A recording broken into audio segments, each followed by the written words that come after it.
nervous because I'm here now. Hey guys, welcome into another episode of 410 Sports Talk. James Haskell along with my co-host Glenn Martin. An emotional loss. You know, they don't give out victories for moral victories, but we're going to recap here to the best of our ability this weird, awkward, unorthodox, any word you want to put in there for abnormal, this game between the Ravens and the Steelers. You know, the Ravens lose here, a tight one, 19-15. 14. Or 14. Sorry. Yeah, we lost by 5. 19-14. Weird one here. So we got a lot to get into, some initial thoughts and breakdown. But before we do, let's get into the stats. Glenn, what do you got for us? Sure. I'll start with the winning team, the Pittsburgh Steelers. Ben Roethlisberger goes 36 of 51 for 266 yards, 1 touchdown, 1 interception. Let's see, on the ground, Benny Snell Jr. leads him in carries with 16, turns that into 60 yards. McFarland pitches in 3 for 9. On receiving, Eric Ebron led the team in receptions with 7 for 54 yards. Claypool chipped in 6 for 52. Oh, I'm sorry. Deontay had 8 for 46, and Schuster had 8 for 37. So Eric led in yards, but not in catches. Let's see. Getting over to the Ravens side, there was a couple players chipping in the backfield with RG3 starting the game at quarterback and going 7 of 12 for just 33 yards and an interception. And then Trace McSorley came in the fourth quarter, went 2 for 6 for 77 yards and a touchdown. And then on the ground, RG3 did get a little spark on the ground, running the ball 7 times for 68 yards, including that 39-yard long. And then Justice Hill, who I thought had some flashes, Jimbo, had some moments. Yeah. Surprisingly, 9 for 35. And then Gus, just 9 for 10 yards, did have a touchdown, but not the type of game we were hoping, to see from Gus. And then from receiving end, Marquise Brown led the team with 4 catches for 85 yards and a touchdown. Had the 70-yard touchdown, which was the big play of the day. And then Devin Duvernay came in bringing up, he was second in catches, 3 catches for just 20 yards. So, look, not the prettiest offensive day that we've seen from the Ravens. But, look, I mean, hey, if I told you, Jimmy, they would lose by just 5 points, you'd probably be pretty surprised, right? Yeah, absolutely. You know what? I got a lot to say about this game. One of the things I want to say off the top is Stephon Tuitt. I know after that tweet, you were sitting at home sweating it, looking like a dummy, saying it's going to be an easy one. I say it because I believe it or whatever the trash talk via Twitter was. Yeah. You're cool. But definitely wasn't an easy one. Wasn't easy. We fought tooth and nail. And I just want to shout out really quick one of my initial thoughts from the very beginning to the very end of that game. I'm telling you, if Hollywood Brown plays with that sense of urgency, we've trashed Hollywood on here, but because we had high expectations, I didn't see Hollywood try and head for the sidelines once.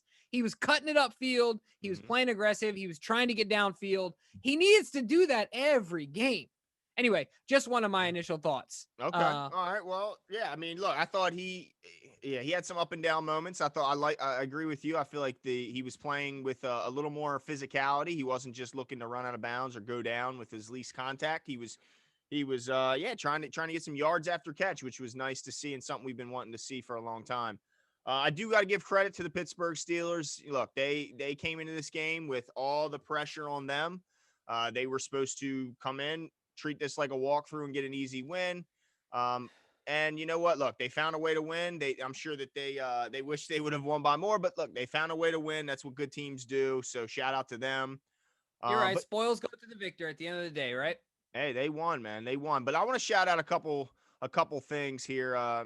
Defensively for the Ravens, I thought they competed their butts off. They came into this game severely limited from a personnel standpoint, especially on the defensive line. And if I would have told you that the Steelers would have to throw the ball 51 times in this game, I think you'd be pretty surprised. It took the Steelers needed to sling the ball around. They weren't going to win this game. So shout out to the defense for showing up today and competing like crazy. Yep, and to add on to that, every team in the AFC better hope and pray that our defense doesn't get healthy at the right time for us and the wrong time for them. Because I said this a couple of shows ago, we were talking about this. I don't necessarily care what our position is going into the playoffs, but it depends on how we go into the playoffs. And if we go into the playoffs with that defense humming and healthy, you better, because I tell you what, one thing that I learned today that I think is not, I would have preferred the victory, but that makes me feel good about moving forward is that I saw some dog. I saw some fight. I saw some grit, because no matter how full of talent you are, every game in the NFL, and this game included, comes down to a couple big plays and a couple big moments, a lot of effort, a lot of grit, and some luck, right? And I think that the grit and the effort are things that you can't teach. You just got to have. Yeah. Right. And so I was really happy about that, especially, I mean, all phases of the ball, but especially the defense, man. Like you said, they played physical, they played a lot of grit, and a lot of fight out there. And I was happy to see it as well. Defensively too. I mean, I really liked Marlon's game. Man, if he would have popped a couple of those balls out a little earlier, if they would have just gone another way, you know? Yep. Yeah. I mean, I thought the secondary overall played pretty well. I thought Chuck Clark was in there battling on a bunch of plays. Didn't always make the play, but again, he was battling. I thought Peters, he was fighting through an injury. He was coming up big and throwing some physical hits out there on some big plays. I had a couple notes down here where he made a nice physical play on third down. I thought. Now, I want to talk about the offense a little bit, Jimmy, because I think that was where they lost a lot of important guys to this COVID situation. So it was interesting to see who was going to be on the offensive line, where they were going to be playing. I want to get into some of these notes I took here because I thought it was interesting. We saw Colon Castillo get the start at center. Bozeman was still at left guard. Powers was in at right guard, and Fluker was able to get in there at right tackle. But we saw a bunch of changeover. I mean, I saw Phillips in there at points with Fluker going down. I saw Bredesen get a snap or two in there. I don't know exactly. And he got a false start too. Yeah, he got in there. A lot of contributions, but I know they were without Tuitt. But I want to talk a little bit about the offensive line. I'm not going to go out there and say that they were, the Cowboys of old. But I thought, considering the situation, the lack of practice time, the lack of continuity, the fact that RG3's out there and you're facing an 8-man box the entire game, and outside of Steven Tuitt, they were healthy on the other side of the football with a bunch of guys. I guess Bugs missed as well, but still, bunch of Pro Bowlers. You look at the PFF ranks of Watt, Dupree, Hayward, you're talking top 5 everywhere. And then, so I thought that considering the situation, the offensive line, they battled, man. They battled. They went in there and they did their best. Yeah, and the other thing I'll say, Bugs was last minute cleared. He was in that game. Oh, did he make it? Okay. Yeah, last minute. It was so crazy, the last minute. Dude, with Pouncey going out, right, at the start of game day. I mean, it's crazy. But I agree with you. So I guess my question to you. So Collinsworth talked about this, and after he did, I started watching it even closer than I already was. I was frustrated at the beginning because I said, literally, as soon as I turned the game on, what on earth has to happen before they put Bozeman under or at center? Like, does hellfire need to rain down from the skies? Like, what? I guess you gotta find a left guard. That's the only thing that makes sense. Like, yeah, no, that has to be it. They, you know what I mean? Because they must not have any confidence in the other guys playing that position, and it must be such a drop off that it's just not worth it. But so my question, so I started watching Colon Castillo, and I liked his push. I liked his leverage. I liked his strength. Did we find a guy in this game? I'll shout out to Tavon Mason. We've had him on a couple of times in the show, and he said, be on the lookout for some guys, getting discovered in this game. This is what's exciting about games like this. He tweeted out, the exciting part of this game is late round picks or practice squad guys get a shot, and somebody is going to shine. Does he get more play after this? I mean, think about if we could have him in a center, and then you throw McCarry back. As crazy as it sounds, you throw McCarry back at a right tackle. Fluker had 2 holding penalties. It wasn't like he was lighting the world on fire out there. So I'm just saying it opens us up for a lot of flexibility there moving forward. I mean, there's nothing wrong with finding positional versatility on the O-line. I think that's what makes a guy like McCarry so valuable, that he can pretty much go anywhere outside of maybe left tackle. I don't think you want him out there, but look, we didn't think he could play right tackle, and he did okay, in a spot start or in a spot situation. He did okay when need be. So, I mean, I think we need to still see more of them. I think they'll go back to, some more familiar faces as soon as they're cleared off COVID, but it is not a bad idea to build some depth if need be. Now, the other thing I want to talk about is the guy under center. RG3 gets the start. There was a lot of fans on Facebook and Twitter and so other social media talking. They want Trace. They want to see your guy from Utah. Tyler Huntley. They want to see Tyler Huntley. They don't think RG3. Well, there was some up and down moments for RG3. I'm gonna just get into a couple of the things that I saw. I thought he was gutty. I thought he showed some gutsy, toughness. Right? Yeah, gutsy. He threw some toughness. I thought he it looked like he really wanted to win out there. But let's just call it what he didn't make the best of decisions. He threw an absolute horrible interception that got taken back the other way by Hayden, I believe it was. Yeah. He did not make good decisions. There was a lot of balls thrown, behind the line of scrimmage that went absolutely nowhere, that were just meaningless completions. But so I'm kind of torn on him because I love the tenacity he played with. I love that he kept getting up there and he was fighting injury. He broke that long run. But at the same time, do I think that we may, if we needed to, say Lamar is forced to miss another start. Say he's forced to miss Dallas. Maybe he's showing some residual effects from battling COVID and he's just not feeling it. If we have to go another week and assuming that the heavily wrapped hamstring or quad, I think it was the hamstring for RG3 is healthy, who would you rather see at quarterback against Dallas, RG3 or Trace? For me, you got to go with Trace. You got to give him a shot. You got to give the young guy an opportunity. A big part of that is because in a spot start, I think that it's harder to plan for a guy like Trace McSorley because there's less tape of him out there. You're really unsure about what the Ravens would do with him. I liked seeing his quick release mixed in with his mobility. Our offense in one game, not that it would totally transform, but it could look different in a moment where you needed a win, as far as like the defense not being prepared to play a guy like that. Where with RG, obviously you see what teams are going to do. He's got that big wind up, that relatively longer release. He's got a pretty ball, but like you said, the decision making and accuracy doesn't seem to be there. So for me, I go with Trace. What about you? Yeah, I luckily for us, I don't think the decision will be Yeah, I think Lamar will be back in there, and even if he was forced to miss, I think the hamstring injury to RG3 would force him to miss, and we'd end up having to go with Trace. But yeah, I agree with you. I think you go with the young guy. I think RG3 has had his last two games. I know it's a tough matchup going against the Steelers, but if you stack those numbers up and just look at the numbers, it's pretty bad through the air. So yeah, I think you go with the young guy. Now, I got a question for you though. Okay, go ahead. Got a question for you because it's another guy that we've given a lot of airtime to, most of the time criticizing him. But as you guys know, Glenn and I are not the biggest fans of Justice Hill. Mm-hmm. And today, this was the one thing that I think you and I were both frustrated about, is that, we realized he wasn't going to be a downhill power runner, but we wanted to see the open field make you miss with enough physicality to get through arm tackles, right? We don't want a fingernail bringing you down, right? Yep.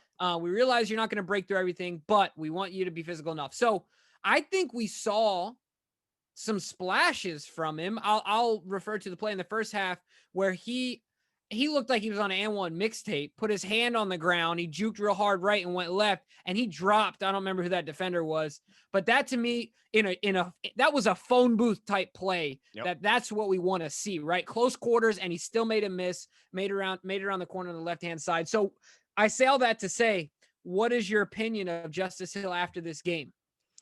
I thought that he was running like a man who was desperate to keep his job, and I thought he played much better than I was expecting. I agree with you. Although it was only a 6-yard gain on that catch, I agree. He made a nice move, left that defender where he stood, and I think if he didn't have some help there, it could have been a much bigger gain. I thought he was running tough down near the goal line. He came so close to punching it in. But no, I thought he played well. I do think that he will quickly go back, unfortunately for him, to the fourth spot in the depth chart of running back, but he did play well, and I liked it that he's showing that he's more than just a special teams guy this year, that he can, if need be asked to go in and contribute offensively, and that's kind of encouraging. So yeah, I'm excited. Maybe this bought him next year, a roster spot next year, right? Because if Mark leaves and we'll say, we keep the 3 backs, then this kind of put him into that third back scenario. You know what I mean? Yeah. At least helped him buffer his case, right? Absolutely, especially when you accompany that with his excellent special teams play that we've been seeing as of late. He's been phenomenal, making a bunch of tackles. So I think that's a good point. I think next year, it's likely that he'll be our third back. That's a very good point. But I want to bring up another name that is probably new to a lot of Ravens fans. A guy that the Ravens just signed recently, I believe, off the Broncos practice squad, if I remember correctly. Devontae Harris, the cornerback who was thrust into a lot of, we got a couple of corners here that are thrust into a big role, not just Harris, but also Tramon Williams. And both of those guys played phenomenal. I think it was Devontae who forced the muff punt by the Steelers, which put the Ravens in the red zone. Tramon Williams was everywhere. He put a big hit on Big Ben that Big Ben was slow to get up from. He was playing a ton of snaps, especially after Jimmy Smith went down with the unfortunate injury. Looks like a groin. Those two guys, man, were forced to play a lot of snaps, Jimmy, and they played well, man. Not just on special teams, but also on defense. Yeah, absolutely. I mean, I couldn't agree with you more. It was, yeah, like you said, it was nice to see some guys come in short notice and compete. And all credit, I'll tell you what, right now, John Harbaugh is trending on Twitter, and he's getting smashed on Twitter for complaining about the delay of game not being called at the end of the half and this and the other. But all credit to John for getting those guys prepared and getting them to play like Ravens. I realize that we lost the game. Ravens aren't losers. Go check the stats. Right. But at the end of the day, the attitude and the competitiveness, the fire, the physicality that they had. I mean, we were a shoe-strung football team if you've ever seen one. Yes, absolutely. I mean, anytime you lose your starting quarterback, that's bad news. But you accompany that with a whole bunch of other starters. The announcers didn't mention once that both of our obviously Nick Boyle's out. They didn't mention once the fact that our leading receiver and touchdown getter Mark Andrews is out. They didn't even like. Yeah, no, I can't recall. And we saw how that affected us when we saw Wilson, dropping that touchdown. Dude, Andrews is catching that in his sleep. I certainly would hope so in that big moment. Absolutely. Well, but I want to mention this really quickly though, because I want to spend a little bit of time on this. Mm-hmm. People are clowning him. People are clowning John once again for complaining about the lack we got screwed. Of. Okay, so I agree, but I'm trying to be as objective as possible. Well, here, just take it like this, Jimmy. There was 26 seconds when that ball was snapped, right? There was 26 seconds left in the half. They snap it. It goes absolutely nowhere. Gus just runs right into a pile of people and falls over. So how long could that play have taken? 2 seconds from start to finish? Max. So now you're down to 24 seconds. When they snapped the ball, I mean, what was there? 2 seconds left? 3, 2? I mean, it was the clock was ticking out, and then the play is over. So there's no way that was not a delay called by, who was it that was laying on Gus that was holding him down? Vince Williams. There's no way that he was not delaying Gus from standing. It's ridiculous. The play went nowhere. It was over in 2 seconds. It doesn't take 20 seconds from the play to be over to the play to be snapped for the next play to be snapped when the ball went nowhere. It's not like he gained 10 and the offensive line had to catch up. They went nowhere. They just had to stand back up and snap it. And the other thing that I think is important for people that are out there thinking, well, why didn't Gus or all these other guys just get up? It's also, you can't just get up when you got 1,000 pounds of man on you, because you're going to injure yourself. If somebody's laying on your leg and you try and get up, you're only going to get hurt. You have to give it time for the pile to disperse, for people to get up. And so it's, it's not like you just grab these guys and get them up, when you have this scrum going on. So I think that's also important to know. I mean, John was able to run from midfield all the way to the goal line screaming about it before they finally got him off the pile. How long did that take? And there was 10 seconds. Yeah, there's 10 seconds between when John, started talking to the refs to where we got the snap off. So that was ridiculous to me. The other thing, so this is my follow-up question to that, and this is something I've been thinking about lately.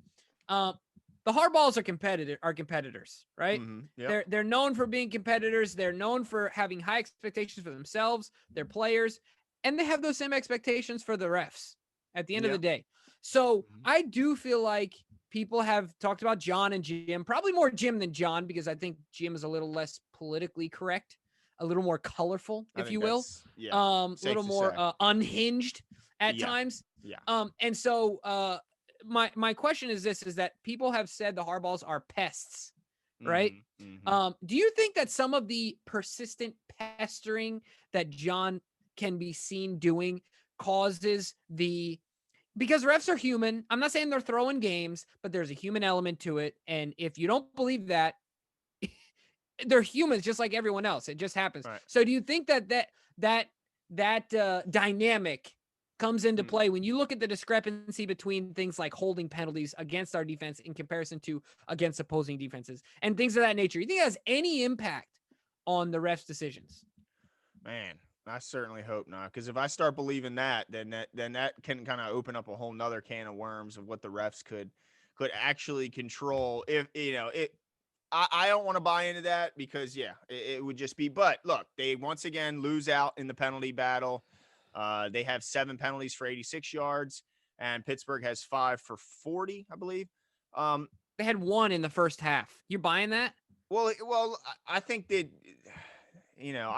I don't think John is as bad as I don't think if you compare him to his contemporary, you compare him to his brother, he's a saint. I Oh, think you compare him absolutely. to his contemporaries. I don't think John is an outlier in how he treats the rest. I think he's a respectful guy. I don't think there's any way he uses any more colorful language than the rest of the Right. coaches across the league. Now, Jim, I think is a totally different story. I don't think those two are really fair to lump together. We haven't seen John take his clipboard and throw it 30 feet in the air, slam his headset on the ground.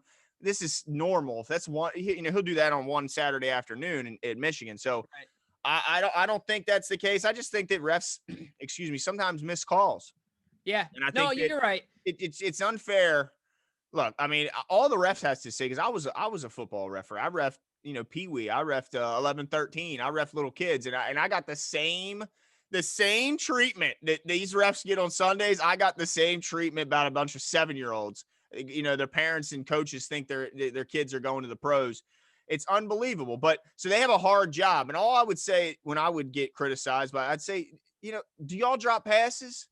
Do y'all miss blocks? Do y'all miss tackles? Well, guess what? Refs aren't perfect either, and they miss calls. All right. So let's stop acting like you expect. I just love how we expect perfection from refs, but yet we're fine with drop balls left and right, and we give $20 million to guys. So I Yeah. just think it's a hard job. It's a fast job. Now, should they get maybe a little younger, a little faster at that position? Maybe so. Maybe use some ex-players that couldn't quite cut it as NFLers and maybe put them in a training program, make them some pretty darn good refs that are still in their 30s. But Now, that's really quick before you move on from that, I just have yeah. one more and I agree with you on those points. This is the only thing that I often wonder is that, like, if you look at how much of an outlier LeBron James is. Now, this is basketball. I realize that. As far as fouls committed, right? He's such an outlier that to me, it just makes me think that it is inevitable that the human aspect of refereeing is part of the game. It's what you can't turn refs into robots because then it's not the game anymore. Everything is True. contextual. That's kind of what keeps every game unique and different because each crew is different, Yeah, right? that's a good point. But the only reason I bring that up is because the discrepancy at this point, and it really bothered me with that blatant holding call against Bowser in the That was red bad. zone with Eric Ebron, and the Ravens are trying. We've been talking about throw your hands up, flail, Yeah. make it easy for the refs, and still nothing. So I don't know, man. Sometimes it just It's bothers frustrating me. when the call doesn't go your way. It's frustrating. But I will say this: there was a roughing the passer penalty called against the Yeah, Steelers that I thought was absolute BS on RG3. yeah, I thought that was you're right. crap. That was a beautiful hit, well timed. Not in it was in perfectly in the strike zone. He didn't drive him through the ground. So I think at least that's what I'm going to go with because if I hear or start to even think that there's Right. like this conspiracy, then what are we even doing? It would be it Well, would it not a would ruin it all. conspiracy. I don't want to go that far, but what I do mean No, is but I that think you're right when you say like, look, you're not going to get the same respect, as Trace McSorley that Tom Brady gets. I think that's what you're right, saying. That right, yeah, yeah, and I exactly. understand that, and I think that there is certain tact that's useful in getting calls to go your way. I think the way you complain, I think that absolutely that plays into it. Now, how much does it play into it? I like to think as minimal as possible. That way, I don't go absolutely crazy. Um, Right. let's see. I wanted to talk about Derek Wolf. shout out to him. He was out there playing his Yeah. butt off. I saw the amount of actual or interior D linemen active for this game. I think it was a total of 2, including Wolf. He went Yeah, down, just but him and Jelly, right? I believe so. So, they were severely shorthanded on the defensive line, and Wolf was in there battling. He played a ton of snaps. He went down. As I said, he came right back in the game and made an immediate impact in the run game. Excuse me. I thought that the defense tackled better for the most part. I thought they made a lot of nice tackles. Obviously, at the end of the game, the play with Benny Snell breaking some tackles at the end of the game wasn't great, but I thought overall, look, they played their hearts out on defense, and good enough to win on defense. That's for Now, sure. how do you, because they are humans, and so psychologically they're playing different as a defense because they're like, they see what our prospects are scoring on the offensive side, right? Yeah. But how do you use that momentum from this game from an urgency perspective? Because look, we're in the hunt right now. Yeah. We need to, I understand that. I don't think at this point we actually control our own destiny, right? Probably not. Probably need some help now. Even if we beat the Browns, if we beat the Browns, but aside from that, they went out and we went out, I think that they would still be ahead of us because we're 6-5, they're 8-3. Yeah, well, right? They still got to play the Steelers, so yeah. I mean, but what I mean agree. is that, I agree. Like, but how can we? There's 3 wild cards now, right? So there could be a situation where the Steelers, Ravens, and Browns all get in. Right, and of course we beat the Colts, so we're in good standing there. Now they're 7-4, we're 6-5. But if it's a tiebreaker situation, we beat them. And the other team, of course, is the Dolphins, who I don't know how many. And what about the Patriots? I mean, look, they're surging, and they beat us. They're going the right direction right now. One other guy I want to bring up, your guy, Mr. Dez Bryant. Not a good game for him. I saw the one target, he slipped and fell. The other target looked like the ball caught him off guard, ricocheted off his hands and chest.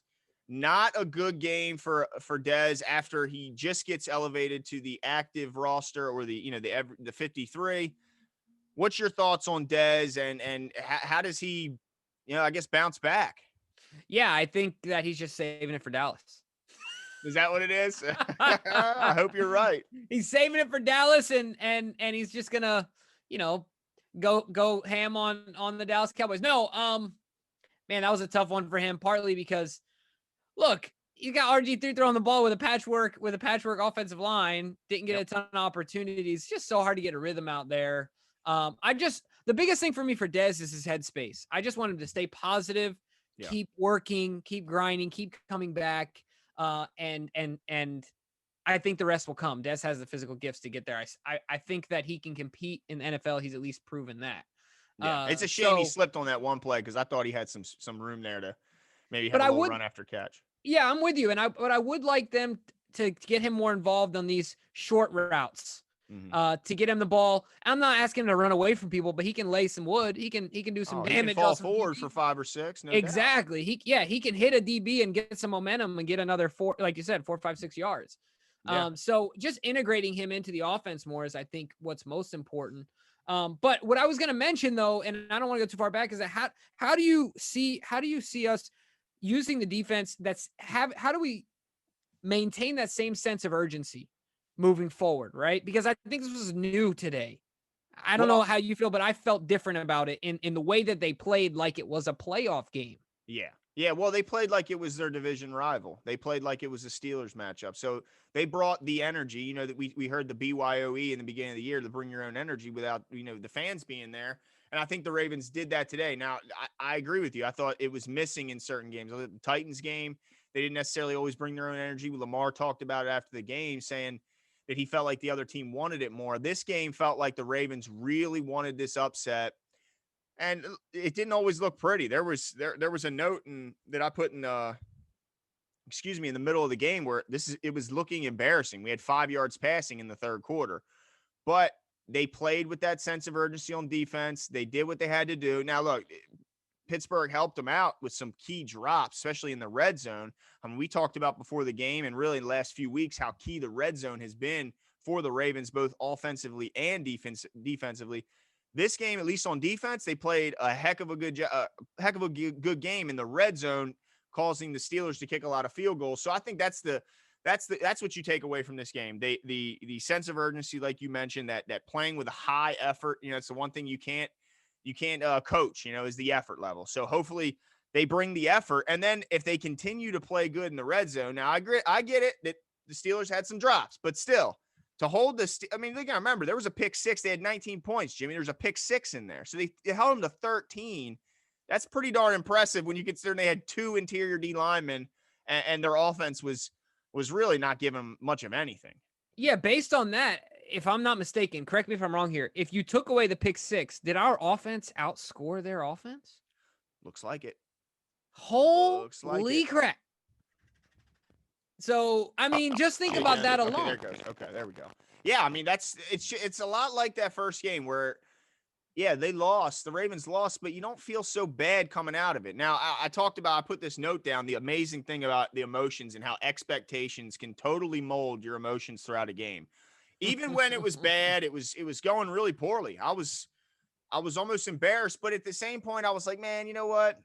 Shout out to our guys. They're out there fighting. You know what I mean? I wasn't really that disappointed. Now, after Hollywood scores and all of a sudden we have a chance to win, then when we don't get the stop at the end, when Big Ben throws that lollipop on third down and James Washington's able to make the catch with Chuck Clark draped all over him, then I'm pissed. I'm throwing my pen up in the air. I'm furious.